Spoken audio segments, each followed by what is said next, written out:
ऐसी कंडीशन में ये दोनों कॉम्प्लेक्स बनाएंगे और तब भी सॉल्यूट सॉल्वेंट में डिसॉल्व करेगा। अब हम एग्जांपल से देखते हैं। अगर मैंने आपके सामने ऐसे पूछा YBF3 is soluble in ether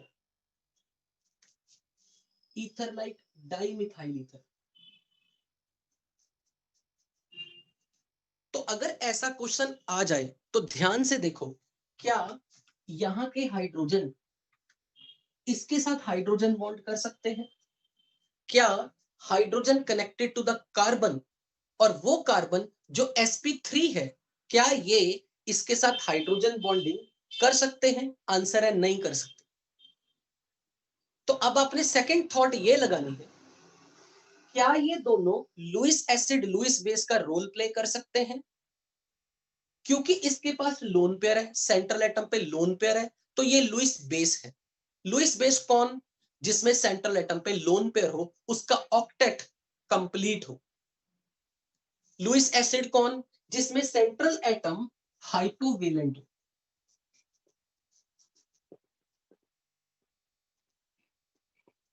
This is hypovalent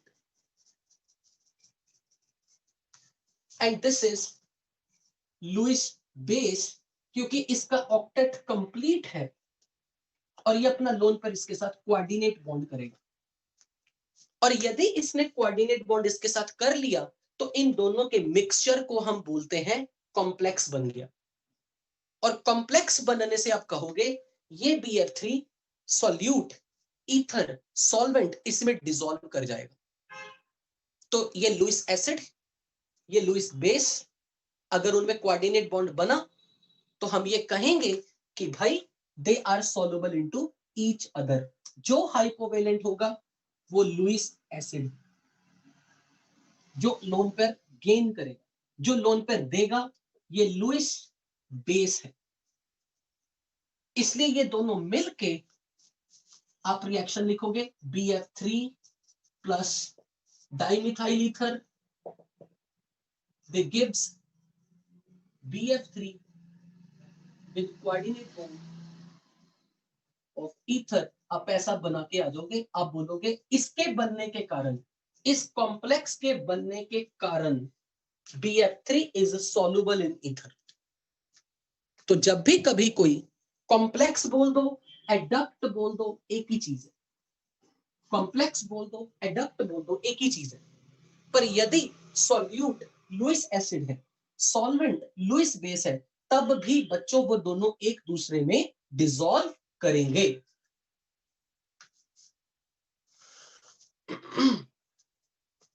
ये मैंने आपको कॉन्सेप्ट बता दिया। अब मैं इसी कॉन्सेप्ट का यूज यहां दिखाने लगा।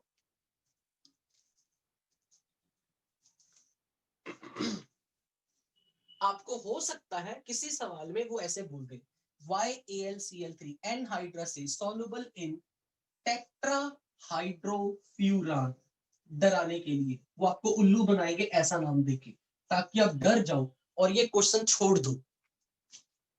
तो टेट्राहाइड्रोफ्यूरान और कुछ नहीं है, वो ईथर ही है। टेट्राहाइड्रोफ्यूरान कोई और नहीं है, वो बेसिकली एक ईथर है।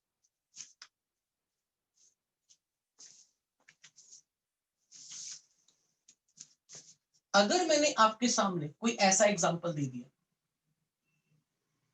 साइकिल के अंदर एक ऑक्सीजन, ऑर्गेनिक साइकिल जिसके अंदर ऑक्सीजन, ये टेट्राहाइड्रोफ्यूरान है, THF, इसका शॉर्ट फॉर्म THF, टेट्राहाइड्रोफ्यूरान। बेसिकली ये ईथर है। और ईथर चाहे छोटा सा हो चाहे बड़ा सा हो, हमें सिर्फ ऑक्सीजन के लोन पेयर से मतलब है, बस हमें इसके लोन पेयर से मतलब है और कुछ नहीं। तो अगर आपको कोई ये कहे कि YAlCl3 anhydrous is soluble in ether, तो अब हम उसका भी आंसर बिल्कुल इसी तरीके से देंगे।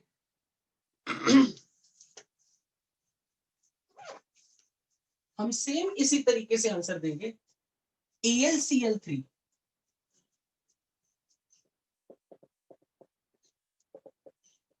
इट्स अ लुईस एसिड, क्योंकि एल्यूमिनियम का ऑक्टेट कंप्लीट नहीं है, ये हाइपोवेलेंट है। और ईथर के पास, ऑक्सीजन के पास लोन पेयर है, it will act as Lewis base, क्योंकि ये इसके साथ कोऑर्डिनेट बॉन्ड कर देगा, Lewis acid Lewis base reaction, और ये एडक्ट बनाएगा।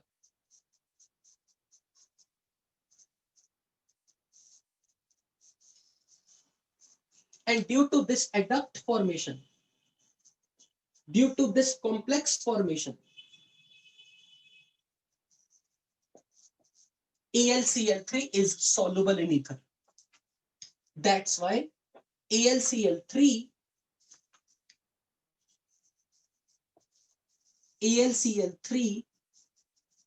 is soluble in ether.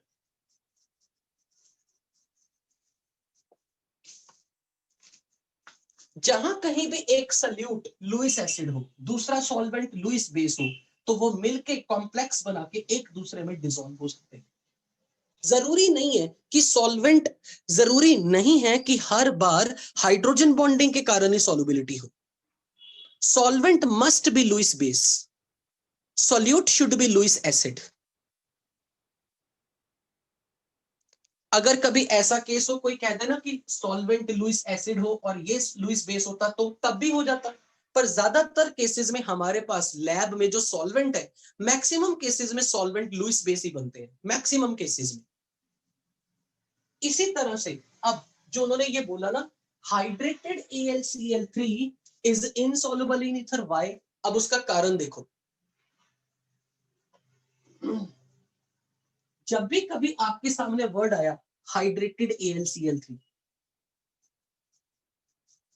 तो it is nothing but AlCl3.6 water. और कल आपने ऐसे कंपाउंड्स के स्ट्रक्चर बनाने सीखे थे जहां वाटर ऑफ क्रिस्टलाइजेशन होता था। तो यहां पे एल्यूमिनियम के अराउंड 6 वाटर कोऑर्डिनेट बॉन्ड बना रहे हैं।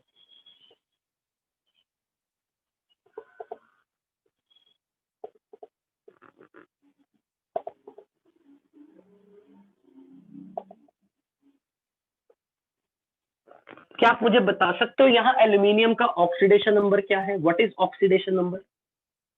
एल्यूमिनियम का ऑक्सीडेशन नंबर बच्चों +3।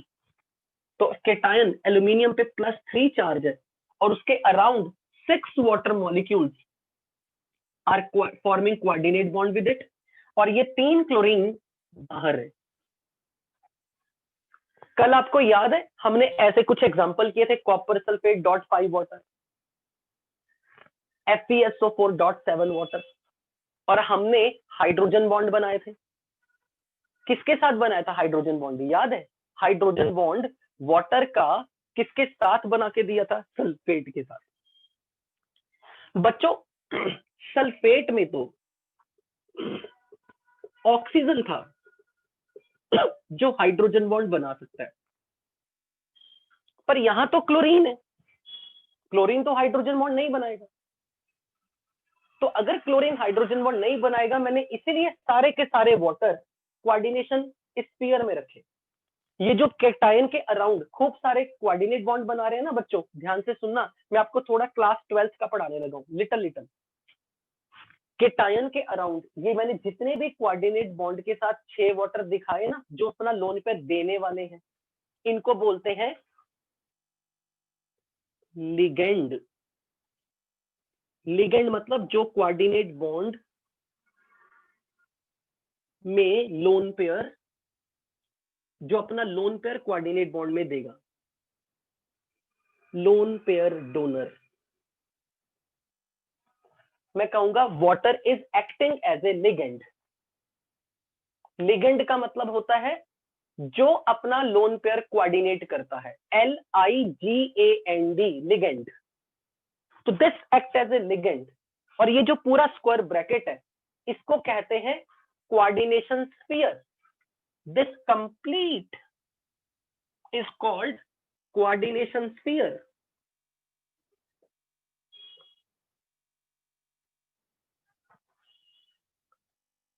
कल आप याद करो, कॉपर सल्फेट का स्ट्रक्चर खोलो जो कल पढ़ा था, उसमें बताओ कोऑर्डिनेशन स्फीयर में कितने वाटर थे?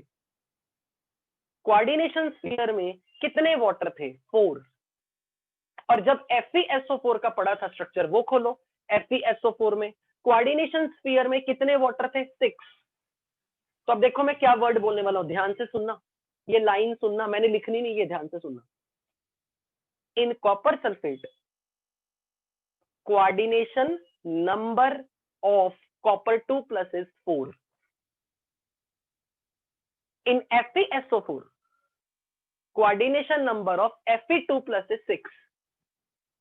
In AlCl3, hydrated, aluminium 3 plus has coordination number 6. तो coordination number का मतलब समझ लगा? What is coordination number? How many ligands are surrounding the metal ion? How many ligands are surrounding the metal ion in a coordination sphere is called coordination number. Number of the ligands around the metal ion is called coordination number. और ये याद रखना, 12th में भी आपको ये पूरा chapter आएगा। तो कोऑर्डिनेशन नंबर ज्यादातर केसेस में या तो 4 रहता है या 6 रहता है। ये चीज नोट कर लेना, 12th में आपके काम भी आएगी। कोऑर्डिनेशन नंबर या तो 4 रहेगा या 6 रहेगा मैक्सिमम केस में। और एक और राज की बात, secret of the secret, coordination number, ये जो मेटल के अराउंड हमने लिगेंड रखे ना, या तो 4 या 6 मैक्सिमम केसेस में। अब एक सीक्रेट, अगर सेंट्रल मेटल सेकंड पीरियड का हुआ, सेकंड पीरियड का, boron, carbon, nitrogen, lithium, beryllium, second period का, और जब कॉम्प्लेक्स बनेगा कोऑर्डिनेशन नंबर 4 ही रहेगा, क्योंकि उनकी मैक्सिमम कोवैलेंसी 4 है। यानी कि अगर बेरिलियम ने कभी कॉम्प्लेक्स बनाया, बोरॉन ने कभी कॉम्प्लेक्स बनाया, लिथियम ने कभी कॉम्प्लेक्स बनाया, तो वो केटायन हमेशा कोऑर्डिनेशन नंबर 4 दिखाएंगे, हमेशा 4। ठीक है, ये अपना सीक्रेट आपके दिमाग में लॉक हो जाना चाहिए। या तो कोऑर्डिनेशन नंबर 6 रहेगा या 4 रहेगा। 3rd, 4th, 5th, 6th, 7th period वाले 4, 6 कुछ भी कर सकते हैं। सेकंड पीरियड वाले मैक्सिमम 4, वो 6 नहीं करेंगे कभी। ठीक है, और ये ध्यान रखना, जब भी कभी कॉम्प्लेक्स बनेगा, the compound will be soluble in that solvent. अगर कोई पूछे कि आपने बाहर क्लोरीन के साथ, वाटर के साथ हाइड्रोजन बॉन्ड क्यों नहीं किया, आप कहोगे क्लोरीन हाइड्रोजन बॉन्डिंग नहीं बनाएगा। सल्फेट में ऑक्सीजन था, इसलिए मैंने एक हाइड्रोजन बॉन्ड वाटर के साथ जरूर दिखाया। इसलिए AlCl3 hydrated is ionic in nature. It has ionic bonds. It has covalent bonds, coordinate bonds. So this is ionic when it is hydrated, but it is covalent in the anhydrous form. जब ये सूखा है तो covalent है, जब ये गीला है तो ये आयनिक है।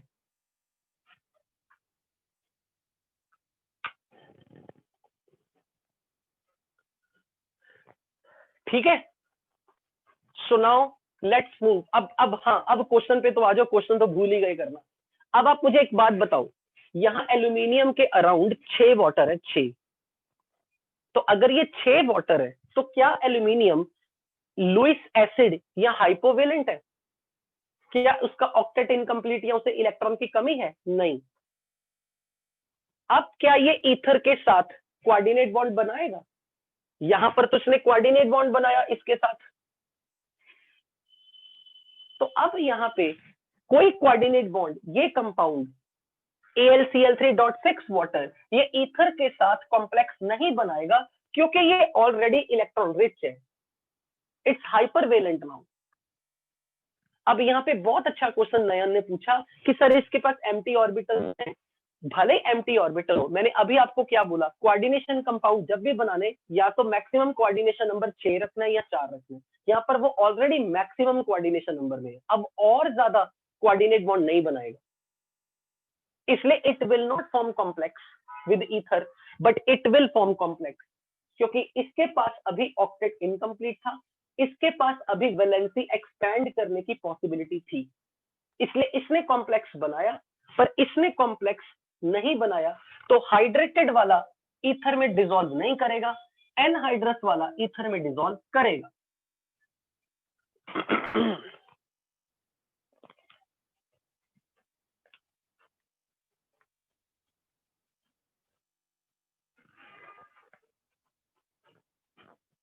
इसी तरह आपकी शीट में क्वेश्चन है,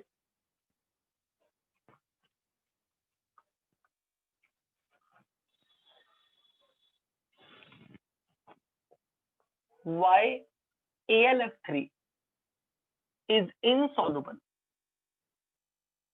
in HF but it is soluble when KF is added. Question ये है, अब देखो यहाँ पे मैं श्योर हूं ये रिफ्लेक्शन आ रही है ना, ये रिफ्लेक्शन यहाँ कहीं आ रही है जिससे आपको दिखने में दिक्कत होती है. That's the bad point actually.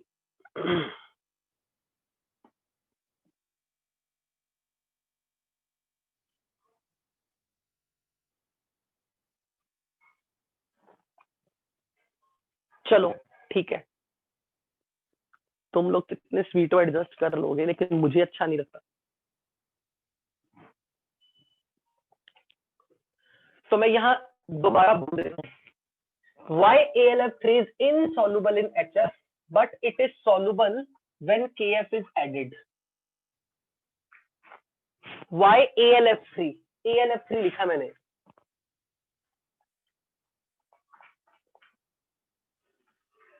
Why AlF3 is insoluble in HF?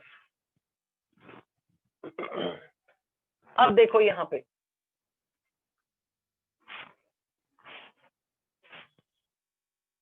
इतने रीजन में कुछ लिखेंगे ही नहीं हम.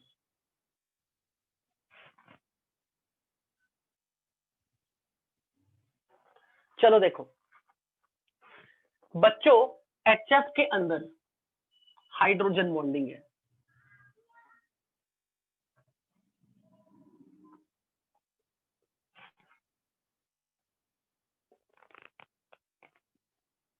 अब ये हाइड्रोजन बॉन्डिंग जो HF के अंदर है, ये सबसे स्ट्रॉन्ग हाइड्रोजन बॉन्ड है, like one of the very strong hydrogen bond.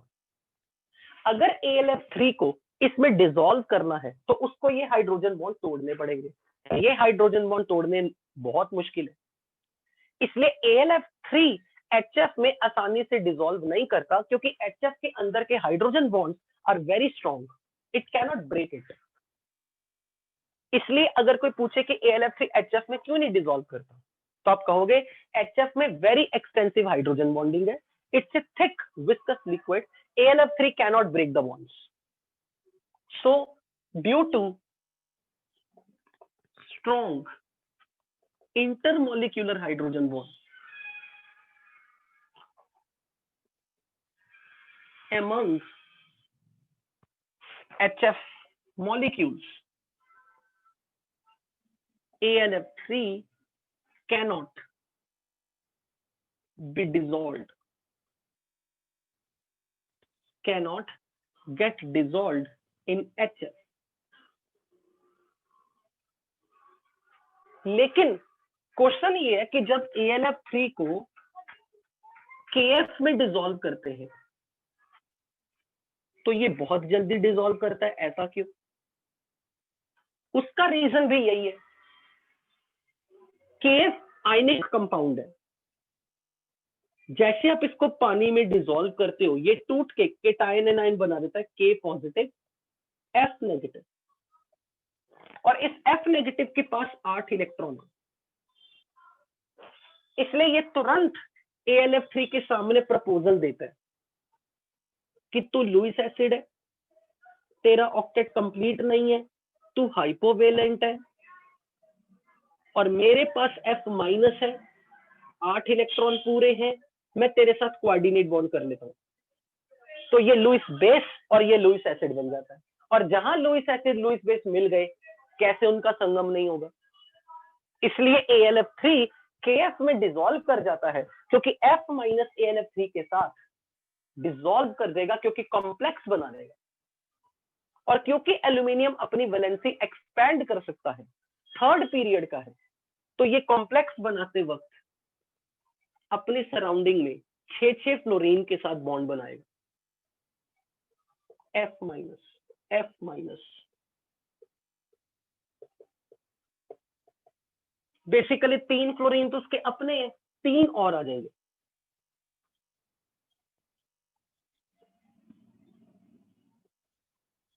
तीन तो अपने थे, 3 F नेगेटिव के साथ कॉम्प्लेक्स बना देता है।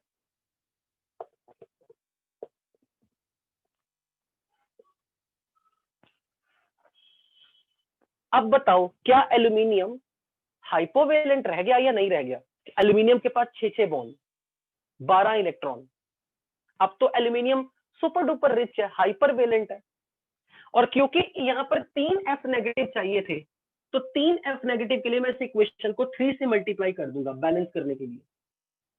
3 से मल्टीप्लाई, क्योंकि मुझे 3 F नेगेटिव चाहिए। तो ये ओवरऑल केमिकल रिएक्शन होगी जब AlF3 के साथ F नेगेटिव का संगम होगा, because F negative will act as Lewis base and aluminium AlF3 will act as Lewis acid. It can expand its valency up to 6. तो ये उस चीज का फायदा भी उठाएगा और ये स्टेबल भी हो जाएगा।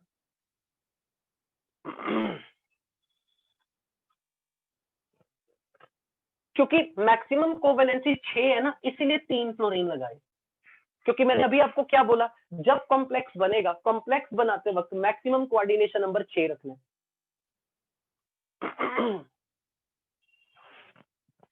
ओके, यहां पे जाके हमारा हाइड्रोजन बॉन्ड नाम का टॉपिक पूरा खत्म हो गया। अब हम बिल्कुल केमिकल बॉन्डिंग पार्ट 3 के लास्ट टॉपिक पे जाएंगे।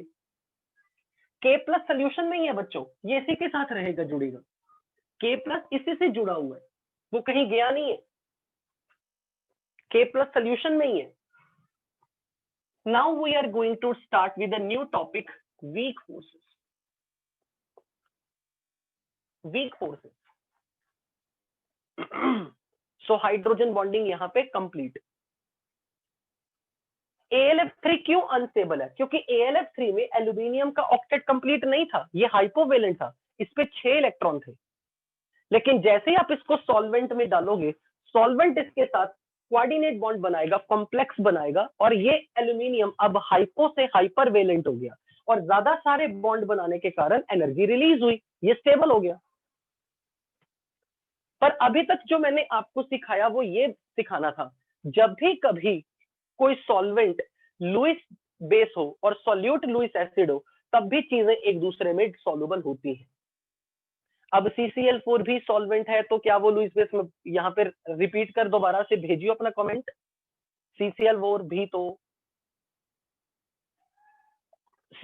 भी तो सॉल्वेंट होता है ना, तो वो लुईस बेस इन एंड लुईस एसिड। हाँ, तो अगर पहली बात CCl4 का यूज एज ए सॉल्वेंट आप तब सीखोगे जब आप ऑर्गेनिक में जाओगे, तो ऑर्गेनिक में आएगा CCl4 solvent. Sir, is THF ether? Yes, THF is ether, tetrahydrofuran is ether. Previous में 3 कोऑर्डिनेट बॉन्ड क्यों किए? क्योंकि 3 फ्लोरीन के साथ तो कोवेलेंट बॉन्ड था, तो एक्स्ट्रा 3 बॉन्ड और बनाने थे, क्योंकि कॉम्प्लेक्स बनाते वक्त 6 कोऑर्डिनेशन नंबर रखने।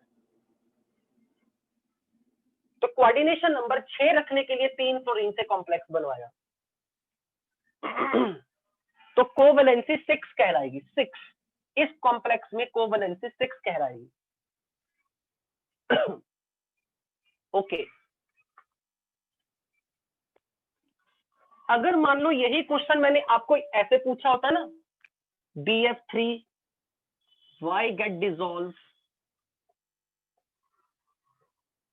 in KF, मान लो ऐसे मैंने क्वेश्चन पूछ लिया, तो आपको ये पता होना चाहिए कि KF डिसोसिएट करके बनाएगा cation, anion, it will act as Lewis base, और ये BF3 will act as Lewis acid. तो अब यहाँ का F- इसके साथ कॉम्प्लेक्स बनाएगा, पर बोरॉन सेकंड पीरियड का है, और मैंने आपको क्या बोला है, सेकंड पीरियड वालों में कॉम्प्लेक्स बनाते वक्त मैक्सिमम कोऑर्डिनेशन नंबर कितना रखना है? सेकंड पीरियड के जब कोई हो तो 4 रखना है। तो 3 तो पहले से है, एक F नेगेटिव और होगा। तो अब हम क्या दिखाएंगे? This will react with F negative, which will act as Lewis base. This will act as Lewis acid. They will form complex. तो स्ट्रक्चर बनाते वक्त हम ऐसा दिखा देंगे कि F माइनस ने इसके साथ कोऑर्डिनेट बॉन्ड बनाया. K प्लस कहीं नहीं गया, घबराओ मत, वो K प्लस साथ में ही है, लेकिन इसे ब्रैकेट में ही रखना है, ब्रैकेट में ही दिखाना है. ब्रैकेट में लिगेंड पॉलीएटॉमिक होना चाहिए, जरूरी नहीं है. जब भी कभी लुइस बेस लुइस एसिड आएगा तब जरूरी नहीं है, तब ये मोनोएटॉमिक हो सकता है, या पढ़ोगे कोऑर्डिनेशन केमिस्ट्री में 12th क्लास में. चलिए अब आगे बढ़ते हैं वीक फोर्सेस के टॉपिक में. सो यहाँ पर अब आपको ये क्लियर हो जाना चाहिए कि BF3 कैसे डिसॉल्व होगा KF में और AlF3 कैसे डिसॉल्व होगा, क्योंकि एल्यूमिनियम अपनी वैलेंसी एक्सपैंड करके 6 कर सकता है, क्योंकि एल्यूमिनियम के पास d ऑर्बिटल है, पर बोरॉन के पास d ऑर्बिटल नहीं है, तो वो अपनी वैलेंसी मैक्सिमम एक्सपैंड 4 तक ही कर पाएगा.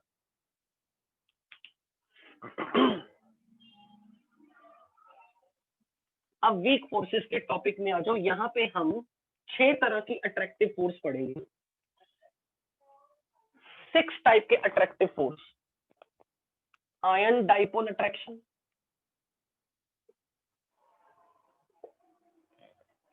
Dipole dipole attraction,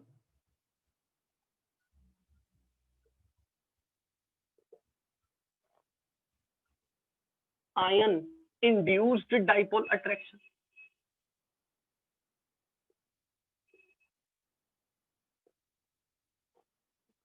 dipole induced dipole attraction,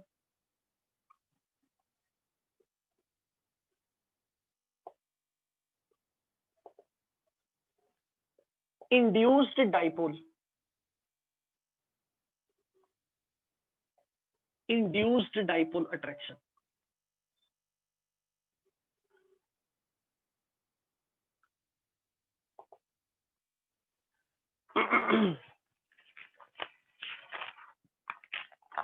ये 6 तरह के force of attraction weak attraction में गिने जाते हैं. Weak,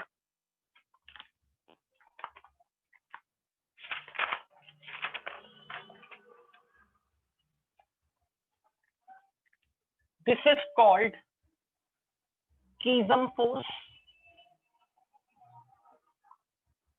this is called Debye force, and this is called dispersion or London force. But overall, all of them are called van der Waals force of attraction.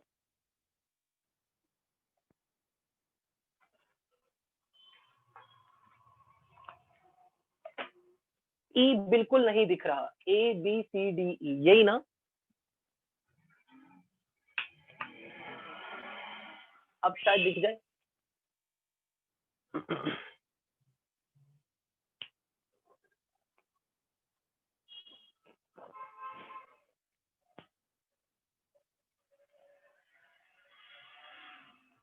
अब तो दिखना चाहिए सारा side वाला. अच्छा ओके, साइड वाला ये.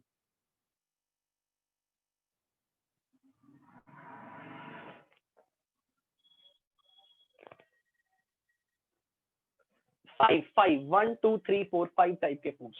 They all are called van der Waals force. ये लाइट पहले कहाँ थी? ये लाइट मैं रोज जगाता हूँ, यही लाइट जगाता हूँ जब आप मुझे बोलते हो सर ऊपर हेजीनेस आ रही है. पता नहीं अब क्यों नहीं आ रही, हमेशा तो आती है. यही लाइट चलती है, हर बार यही चलती है. चलो देखो अब विदाउट अब टाइम वेस्टिंग हम करें.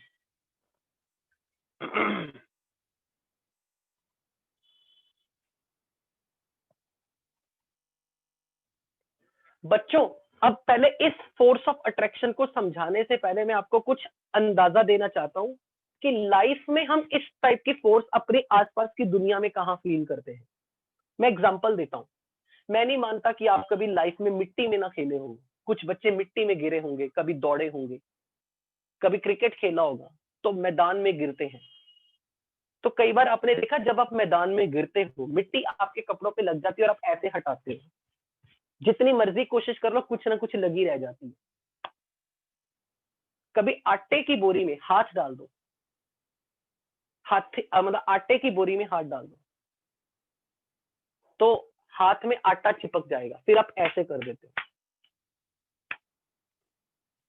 तो बेसिकली जब भी कोई चीजें बारीक बारीक होती है ना पाउडर फॉर्म में, उनकी आदत होती है चिपकने की, लेकिन आप उनको ब्लो कर दो, हट जाती हैं। ये वीक फोर्स ऑफ अट्रैक्शन है, वंडरवॉल फोर्स। जितनी भी हमारी आसपास की दुनिया में हम डेली लाइफ के ऑब्जेक्ट पाउडर फॉर्म में यूज करते हैं, वो हमारी स्किन पे भी चिपकते हैं, like normal powder, talcum powder जो हम लगाते हैं। और अगर आप उनको हटाओगे वो और बारीक होके चिपक जाता है, लेकिन उनको हटाना बड़ा आसान है। पानी से हटा दिया, ब्लो करके हटा दिया, हल्का सा हीट किया तो भी हट जाते हैं। So this is very very weak force of attraction. This is the very weak force of attraction, we call it as van der Waals force. और दुनिया में ये हर पदार्थ के अंदर है, किसी में ज्यादा है किसी में कम है। तो हर्षद मेरी तरफ से नेट का इशू नहीं है, अपने एंड पे चेक कर, वीडियो ब्लर नहीं हुआ। क्या बच्चों वीडियो ब्लर हुआ है? हर्षद कह रहा है वीडियो ब्लर हुआ है, नहीं ना, एकदम क्लियर। ओके, तो Harshad that is from your side. तो अब ध्यान से सुनो, वंडरवॉल फोर्स ऑफ अट्रैक्शन ये वो वीक अट्रैक्शन है, वीकेस्ट टाइप का अट्रैक्शन है, जो इजिली ब्लो करने से, हल्का सा हीट करने से, गीला करने से हट जाएगा। पर ये 5 तरह का होता है वीक फोर्स। फॉर एग्जाम्पल, कभी आपने ये कभी लाइफ में देखा होगा, फ्रिज में से, फ्रीजर में से बर्फ निकालो तो ट्रे के अंदर से बर्फ पूरी टाइटली चिपक जाती, फिर ट्रे को टेढ़ा मेढ़ा करके पानी डाल के बर्फ निकालते हैं, क्योंकि बर्फ चिप चिप करती है जब फ्रिज में से निकालो, बड़ी ठंडी बर्फ हो तो। या कभी 2 आइस के क्यूब्स फ्रिज में पड़े चिपक जाते हैं। तो वो जो फोर्स ऑफ अट्रैक्शन है वो वंडरवॉल फोर्स है। तो लेकिन उन्हीं बर्फ के टुकड़े जो आपस में एक दूसरे पे चिपक जाते हैं, उनको बड़े आसानी से आप पानी डालो अलग भी हो जाते हैं। और दूसरी चीज आपने कई बार ये भी देखा होता, कई बार अगर आप हेयर कट कराने जाओ, मतलब मैं अपनी बात नहीं कर रहा, आपकी बात कर रहा हूं, कि जब आप कभी हेयर कट कराने जाओ तो कपड़ों के ऊपर कई बार बाल चिपके होते हैं, क्योंकि वो छोटे छोटे होते हैं, और जैसे फिर झाड़ते हो ब्रश लगा के तब बाल उतर जाते हैं। तो वो भी वंडरवॉल फोर्स है। जितने भी वीक टाइप की अट्रैक्टिव फोर्स है, जो चीजें चिपकती हैं, वो ज्यादातर आप ये देखोगे कि वो बारीक पाउडर फॉर्म में हो तो तब चिपकती हैं, या जब उनका छोटा साइज हो, या फिर जब वो बहुत लंबी हो, लाइक लंबे बाल ज्यादा चिपकेंगे, छोटे साइज का बाल कम चिपकेगा, लंबा बाल बहुत ज्यादा चिपकता है। यानी कि जितना कोई बारीक होगा और जितना कोई सरफेस एरिया बड़ा होगा, वो उतना जल्दी चिपकेगा, उतना ज्यादा चिपकेगा। So this is all examples of van der Waals force of attraction. और ये 5 तरह का होता है। अब हम वो पांचों तरीके के एग्जांपल्स देखने लगे, इसको एग्जांपल से समझेंगे। पहली बात तो मैं यहाँ पे ये भी नोट करा दूं, आयन डाइपोल अट्रैक्शन जो फोर्स होती है, this depends inversely proportional to r square. Next force depends, force inversely proportional to r cube. Next force inversely proportional to r raised to power 4. This force inversely proportional to r raised to power 6, and this is inversely proportional to r raised to power 6. ये जो इनके inversely proportional r की power है ना, ये याद रखनी है और ये एग्जाम में पूछी जाती है। अब इसका मतलब क्या है ये जो मैंने लिखा, अब उसको एग्जांपल से समझाता हूँ। सबसे पहले ion dipole attraction between cation and a dipole. Dipole में पॉजिटिव नेगेटिव एंड है, it's a dipole, and this is cation. तो आयन और डाइपोल के बीच का attraction is called ion dipole attraction. अगर इसके बीच के डिस्टेंस r है, r डिस्टेंस है, तो इनके बीच का जो अट्रैक्टिव फोर्स होगा वो inversely proportional to r square है। मतलब अगर मैंने इनके बीच की दूरी डबल कर दी, दुगनी कर दी, तो इसे डबल करने से ये फोर्स 4 गुना वीक हो जाती है। यानी कि मॉलिक्यूल्स को अगर आप दूर करोगे, इनके बीच के डिस्टेंस को डबल कर दोगे, तो डबल का स्क्वायर 4, तो फोर्स 4 गुना वीक हो जाएगी। अब इसकी एग्जांपल कहां होती है बच्चों? जब भी कभी किसी आयनिक सॉलिड को, यानी कि लाइक नमक, पानी में डिसॉल्व करते हो, तो ये केटायन एनायन में स्प्लिट हो जाता है। और जब ये केटायन एनायन बनते हैं, जैसे सोडियम क्लोराइड को आप नमक को पानी में डालते हो, यहाँ सिर्फ पावर 4 है, 2 3 4 6 6, ये 5 नहीं है, 5 इज नॉट देयर एनीवेयर। सो ये पावर 4 पावर 6 पावर 6, ये पावर 6 6 है दोनों के लिए। तो आयंस जब भी कभी पानी में डिसॉल्व होते हैं, जब, तो पानी के अंदर ये केटायंस का वेलकम वाटर मॉलिक्यूल इसे घेर लेता है। एनायन को, Cl- को पानी में जाके वाटर मॉलिक्यूल घेर लेगा। जैसे नमक पानी में जाता है, अपने केटायन एनायन में टूटता है, वो केटायन एनायन पानी में जाके डिसॉल्व कर जाते हैं और पानी उनको घेर लेगा, सराउंड कर लेगा। क्यों करेगा? क्योंकि वाटर में ऑक्सीजन इज मोर इलेक्ट्रोनेगेटिव, उस पे नेगेटिव चार्ज है, हाइड्रोजन पे पॉजिटिव चार्ज है। इसके पोलर मॉलिक्यूल और इसका नेगेटिव एंड ऑक्सीजन वाला है, पॉजिटिव एंड हाइड्रोजन वाला है। तो जैसे सोडियम प्लस पानी में जाता है, तो ये जितने भी वाटर मॉलिक्यूल है, they surround Na+ like this.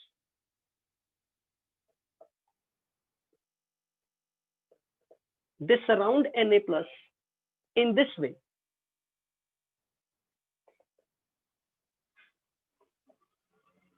सब में ऑक्सीजन पे नेगेटिव चार्ज है, पार्शियल।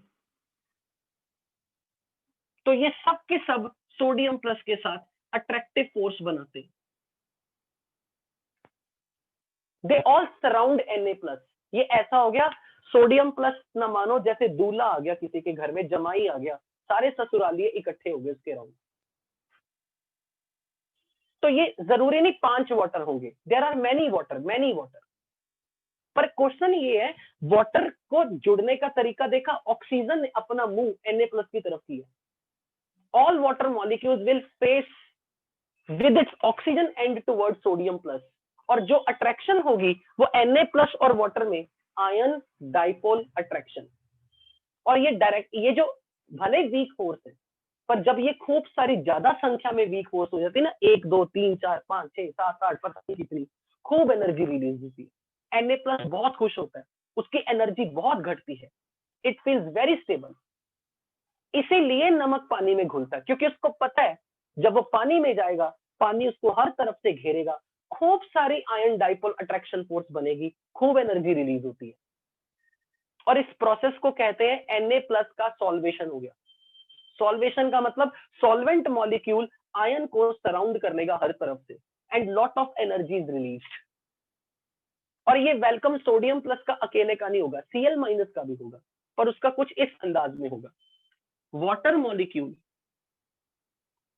इसके around they will arrange like this, क्योंकि वाटर में हाइड्रोजन पॉजिटिव चार्ज कैरी कर रहे हैं, ऑक्सीजन नेगेटिव चार्ज कैरी कर रहे हैं, they will attract water, water will surround the Cl- in this way, H positive, Cl-।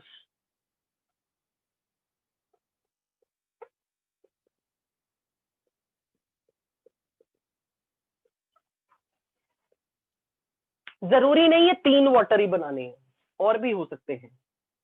पर अगर कोई पूछे आयन डाइपोल अट्रैक्शन का एग्जांपल दो, तो दिस इज बेस्ट एग्जांपल, कि जब आयनिक सॉल्ट को आप पानी में डिसॉल्व करते हो, तो क्या होता है, cation is surrounded by water, anion is surrounded by water. पर वाटर के जुड़ने का तरीका देखा आपने, क्या डिफरेंस है, ऊपर वाटर कैसे जुड़ा और नीचे वाटर कैसे जुड़ा, क्या डिफरेंस समझ में आया? How the water joined with Cl-? and how the water has joined with Na plus? Tell me. सिर्फ उनकी ओरिएंटेशन बदली. यहां ऑक्सीजन वाला हिस्सा सोडियम प्लस की तरफ है और यहां H प्लस वाला हिस्सा Cl माइनस की तरफ है. एक्चुअली बच्चों ये जो डाइपोल होते हैं ना, जिसको मैंने ऐसे ड्रॉ किया, वाटर जिसको मैंने डाइपोल दिखाया, positive and hydrogen, negative and oxygen, मैं इसको अब इजीली हर बार इतना बड़ा बड़ा नहीं ड्रॉ करूंगा ताकि आपको देखने में ही डर लगे. अब मैं इसकी ड्राइंग दिखाने लगा इजी फॉर्म में. हम ऐसे दिखाएंगे, दिस इज केटायन, इसके अराउंड सॉल्वेंट मॉलिक्यूल, और सॉल्वेंट मॉलिक्यूल का नेगेटिव एंड केटायन की सराउंडिंग में dotted dotted. Who is this cation? Sodium plus. Who is this negative? Oxygen. And positive and is hydrogen. Basically this is water molecule.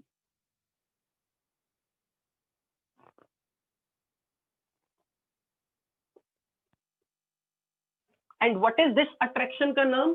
Ion dipole attraction. और इस process को क्या कहते हैं? Surrounding cation surrounded by solvent molecule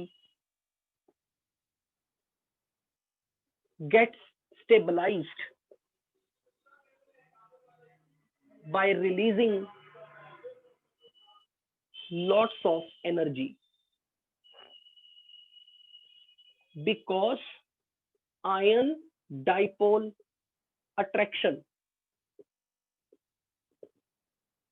exists among the ions and polar water molecule.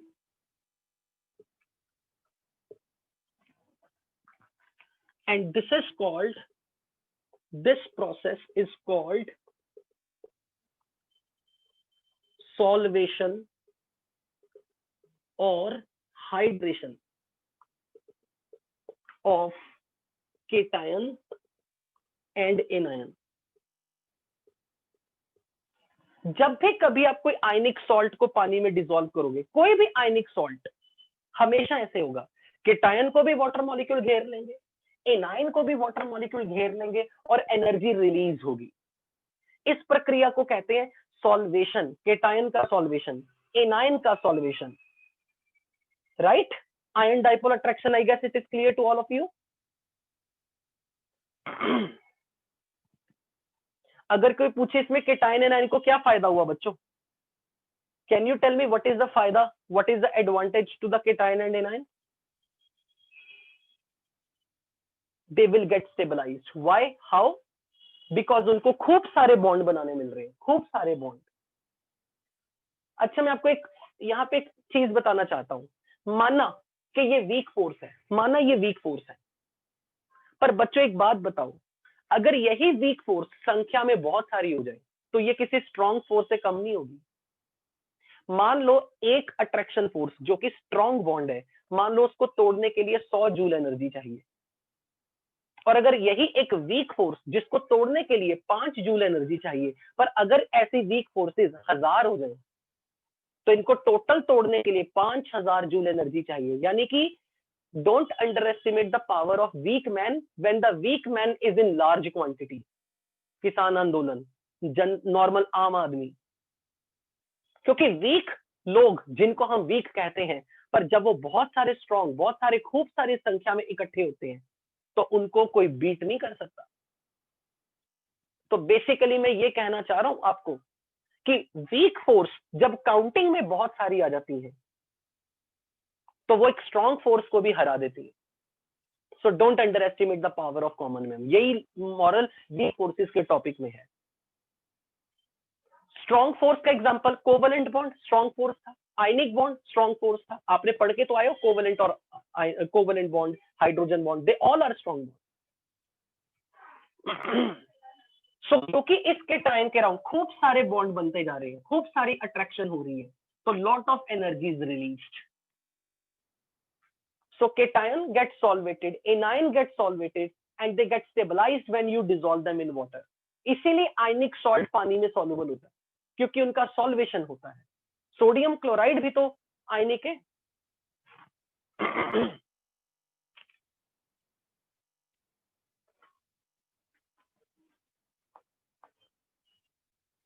अब आ जाओ next, dipole dipole attraction. ये तो आपने पढ़ा भी है, डाइपोल डाइपोल अट्रैक्शन, जब हमने हाइड्रोजन बॉन्डिंग की शुरुआत की थी.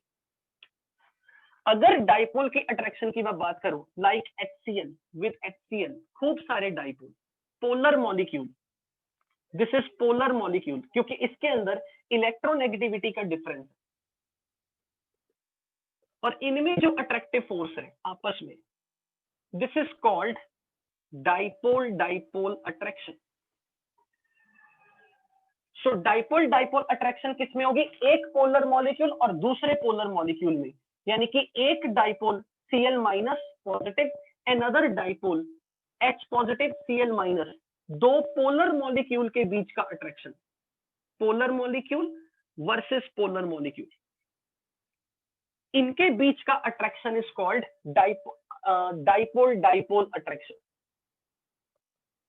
एंड दिस अट्रैक्शन फोर्स, अगर इनके बीच का डिस्टेंस r है, तो this force is inversely proportional to r cube. मतलब अगर हम इनके बीच की दूरी को डबल फैक्टर से दूर कर दें, इनके बीच की दूरी डबल कर दें, तो क्यूब होने से ये फोर्स 8 गुना वीक हो जाएगी. पिछली वाली फोर्स स्क्वायर होने से 4 गुना वीक हो रही थी. तो अब यहाँ पे क्योंकि इनके बीच का डिस्टेंस अगर r है और मैंने ये डिस्टेंस डबल कर दिया, तो डबल करने से क्यूब है यहाँ पे, तो ये फोर्स 2 का क्यूब 8 टाइम्स वीक हो जाएगी attraction force. So this is a dipole dipole force, but it is not hydrogen bonding. आपको याद है ना डाइपोल डाइपोल और हाइड्रोजन बॉन्डिंग का difference? This bond is weak bond, और अगर इस बॉन्ड को तोड़ने के लिए एनर्जी 5 से 6 किलो जूल से कम लगे, बिलो 5 किलो जूल पर मोल लगे, तभी हम इसको वीक फोर्स का नाम देते हैं. So this is a simple dipole dipole attraction, nothing new, already हमने पढ़ा है. अब देखते हैं आयन इंड्यूस्ड डाइपोल अट्रैक्शन. जब भी मैंने ये वर्ड यूज किया ना, इंड्यूस्ड डाइपोल, इसका मतलब non polar molecule. Non polar molecule का मतलब where bond is between two same atom.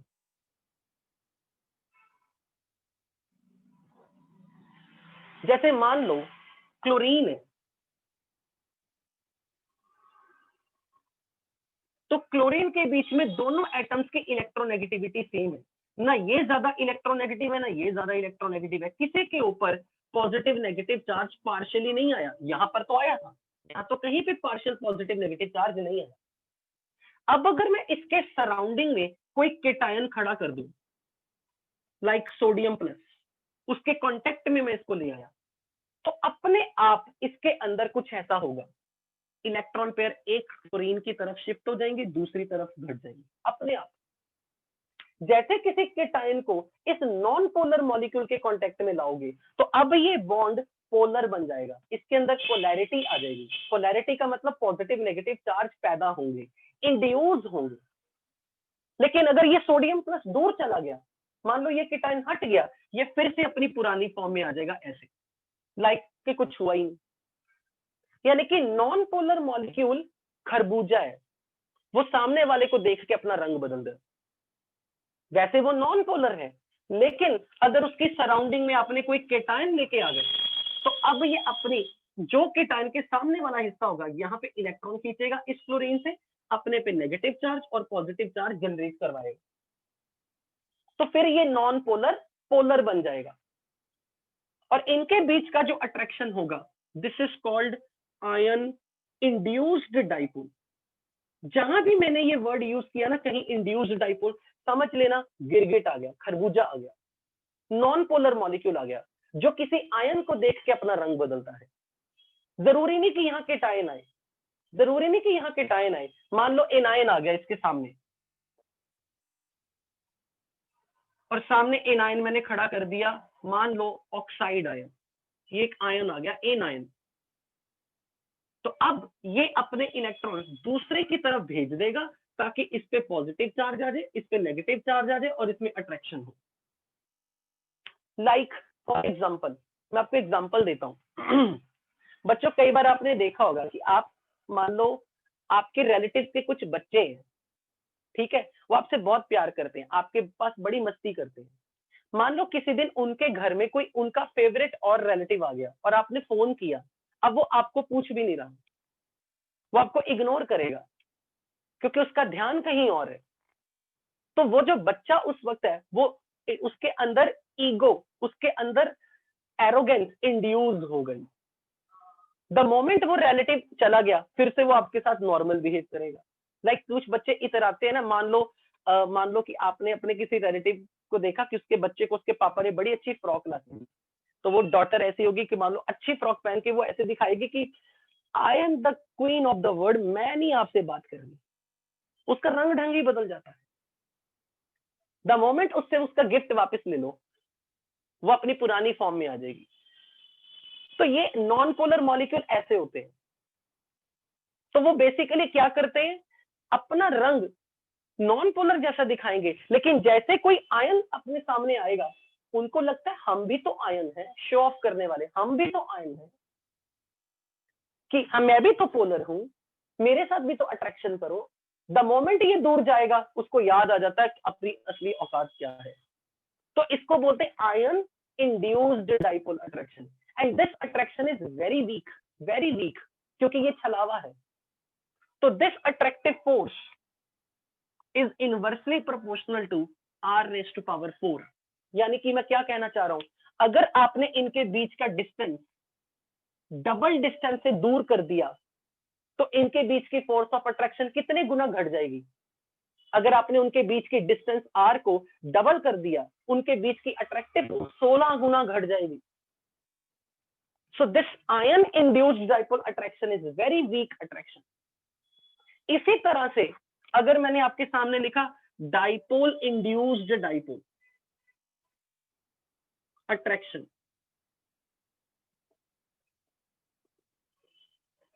तो डाइपोल इंड्यूस्ड डाइपोल अट्रैक्शन भी बिल्कुल वैसा, क्योंकि इंड्यूस्ड डाइपोल का मतलब non polar molecule, like simple chlorine.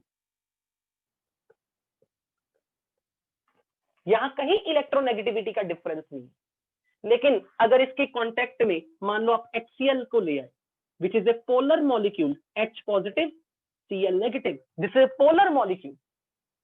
तो अब इसके कांटेक्ट में आने में, अब ये बताओ ये अपने ऊपर कौन सा चार्ज लेके आएगा ताकि ये से अट्रैक्शन दिखाए। ये अपने ऊपर कौन सा चार्ज कैरी करेगा, ये इस क्लोरीन से इलेक्ट्रॉन खींचना शुरू कर देगा, नेगेटिव पॉजिटिव, तो ये अट्रैक्शन दिखाएगा।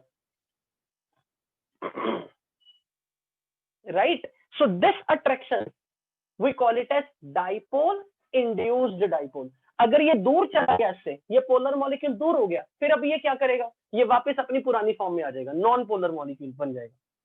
सो this attraction is dipole induced dipole attraction.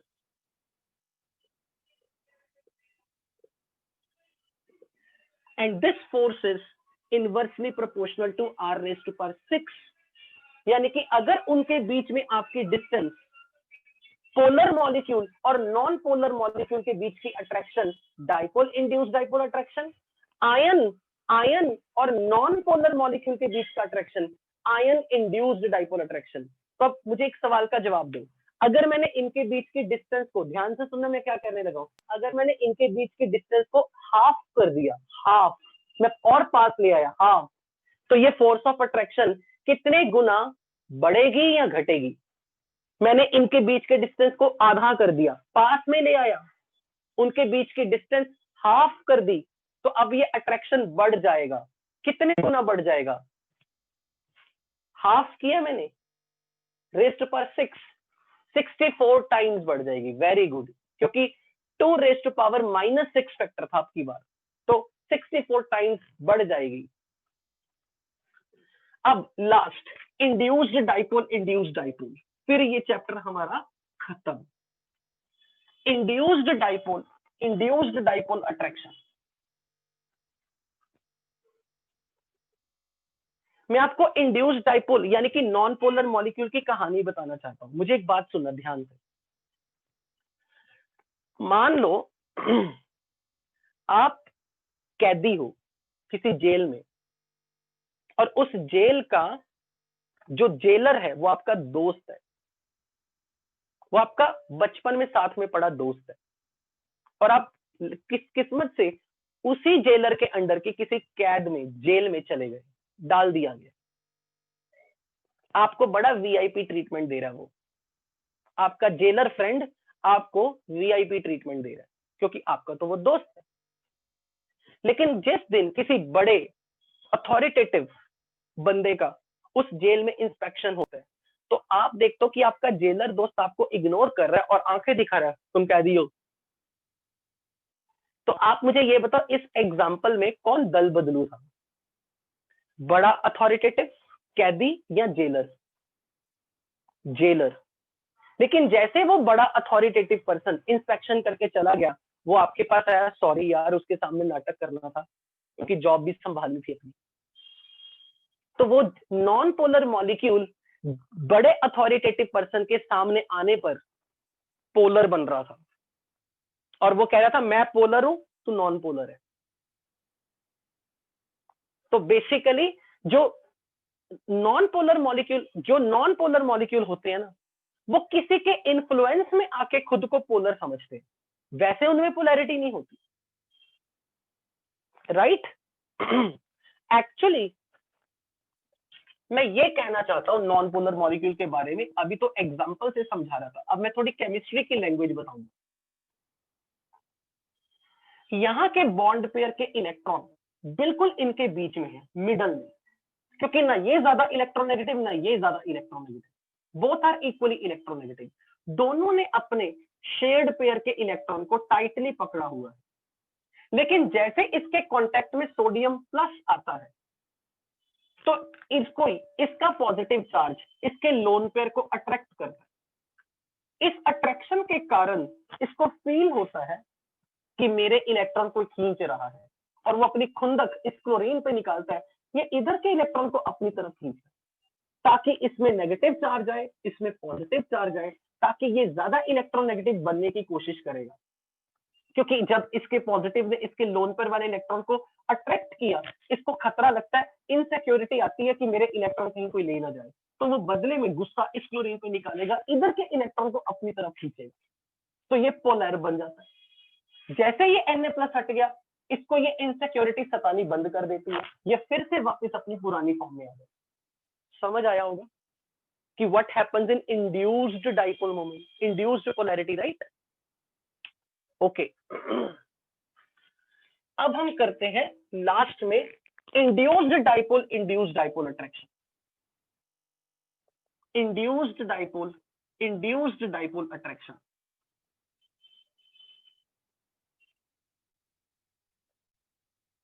ये फोर्स जिसका नाम लंदन फोर्स है, डिस्पर्जन फोर्स है, ये दुनिया में हर मॉलिक्यूल के अंदर है। आपको पता है कुदरत ने सच में दुनिया के निर्जीव पदार्थों को भी आपस में अट्रैक्ट करना सिखाया। कुदरत में नियम ही नहीं है रिपेल करने का। हर मॉलिक्यूल को, हर सब्सटेंस को किसी न किसी हद तक दूसरे को अट्रैक्ट करने की एबिलिटी प्रदान की है। फॉर एग्जाम्पल, मैं अगर आपके सामने ऐसा लिख दूं, दिस इज क्लोरीन का दूसरा मॉलिक्यूल, और अगर मैं आपको ये बोल दूं इस पे नेगेटिव चार्ज है, इस पे पॉजिटिव है, इस पे पॉजिटिव है, इस पे नेगेटिव, और इनमें अट्रैक्शन, क्या आपको जस्टिफाई होगा?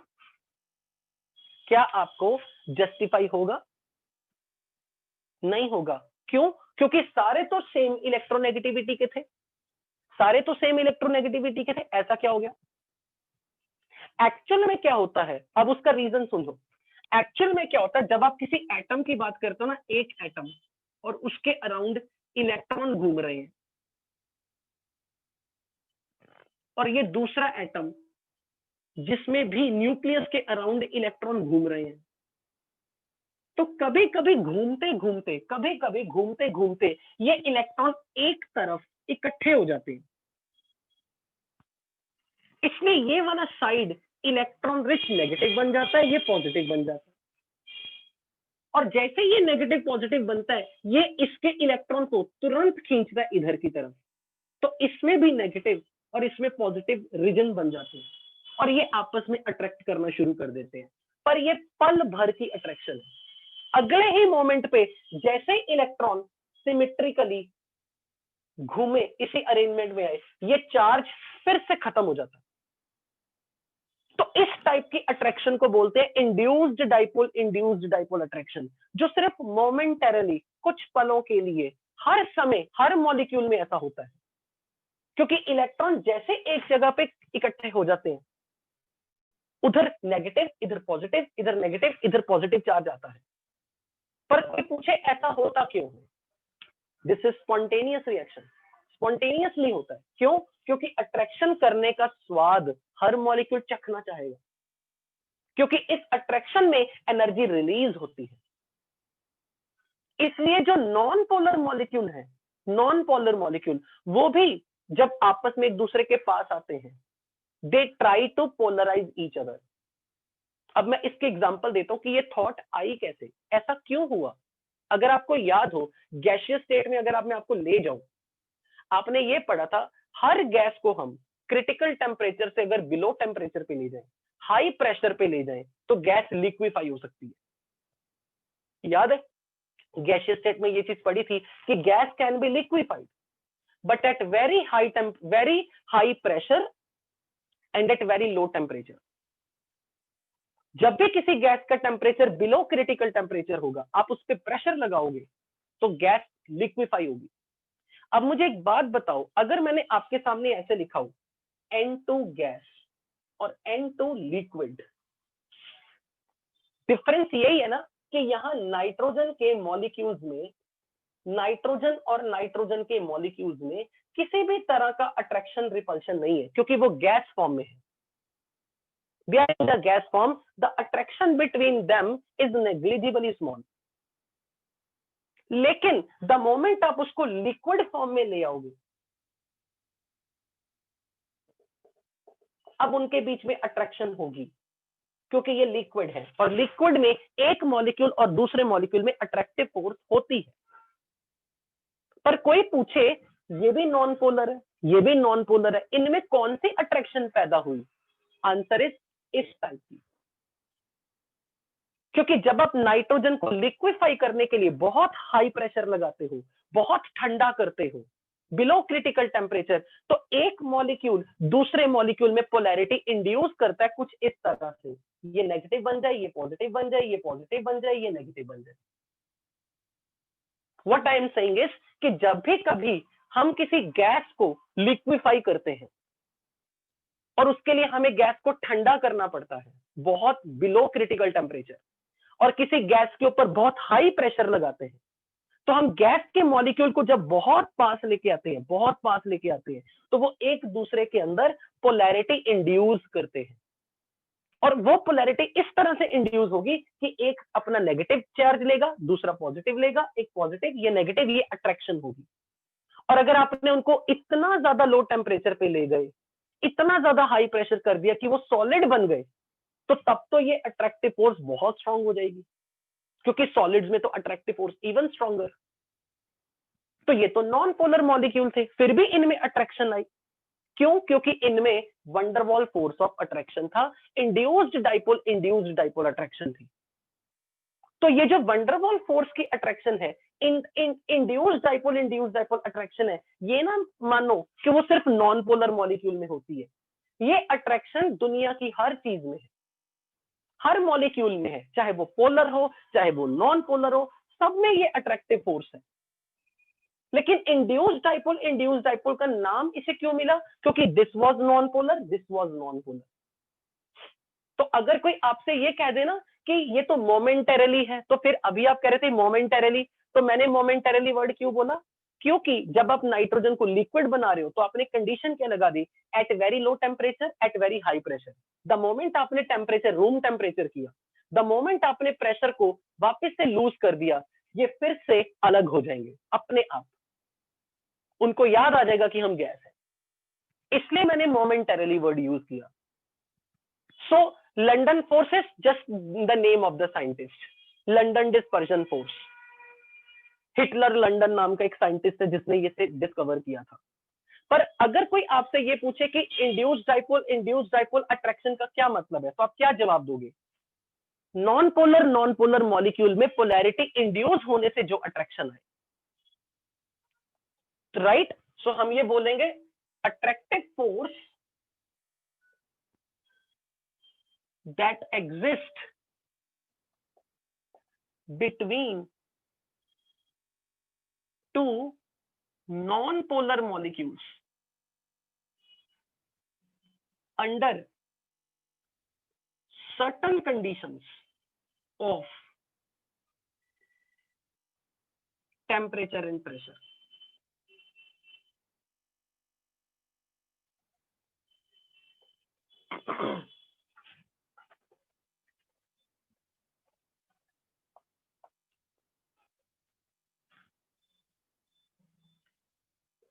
There exists polarity among non-polar molecules induced by one on the other,